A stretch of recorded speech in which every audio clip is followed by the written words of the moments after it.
Surat cyber crime સેલે Katargam વિસ્તારમાં કાર્યરત એક વિશાળ ઓનલાઇન બેટિંગ રેકેટનો પર્દાફાશ કર્યો છે.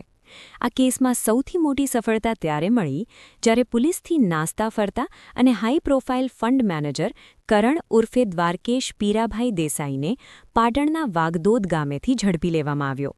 ચોંકાવનારી વાત એ છે કે પકડાયેલો આરોપી કરણ દેસાઈ MSc IT જેવી ઉચ્ચ શૈક્ષણિક લાયકાત ધરાવે છે.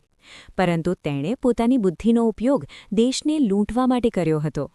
તપાસ દરમિયાન જ્યારે 149 જેટલા જુદા જુદા બેંક એકાઉન્ટ્સની વિગતો ચકાસવામાં આવી ત્યારે પોલીસ પણ સ્તબ્ધ થઈ ગઈ હતી.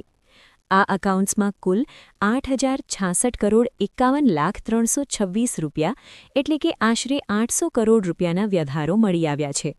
આ રેકેટ એટલું મોટું હતું કે દેશભરમાંથી આ એકાઉન્ટ્સ વિરુદ્ધ NCRP પોર્ટલ પર 402 જેટલી ફરિયાદો નોંધાયેલી છે. આ કૌભાંડના તાર 7 સમંદર પાર બેંકોક અને વિયેતનામ સાથે જોડાયેલા છે. મુખ્ય સૂત્રધાર જતિન ઉર્ફે જોન રેપર ઠક્કર DAFA, પેરીમેચ અને 2Egg જેવી 50થી વધુ બેટિંગ સાઇટ્સ ઓપરેટ કરતો હતો. આરોપી કરણ દેસાઈ લિયોપે 155 નામની ફ્રેન્ચાઇઝી ચલાવતો હતો, જેનો ઉપયોગ ગેમિંગ અને સટ્ટાના નાણાં મ્યુલ એકાઉન્ટમાં ટ્રાન્ઝેક્શન કરવા માટે થતો હતો.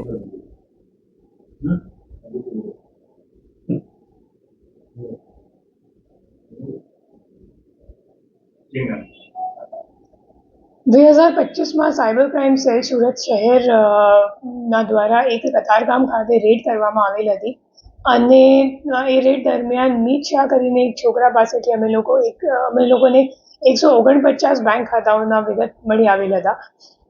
એ તમામ બેંક ખાતાઓમાં 800 કરોડનું ટ્રાન્ઝેક્શન્સ મળ્યું હતું અને એની સામે 400થી વધારે NCCRP કમ્પ્લેન્ટ પણ નોંધાયેલ હતી.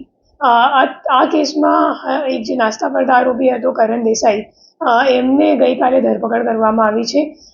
એમને પાટણ ખાતેથી ટેકનિકલ વર્કઆઉટ કરીને શોધીને અહીંયા લાવવામાં આવ્યું છે.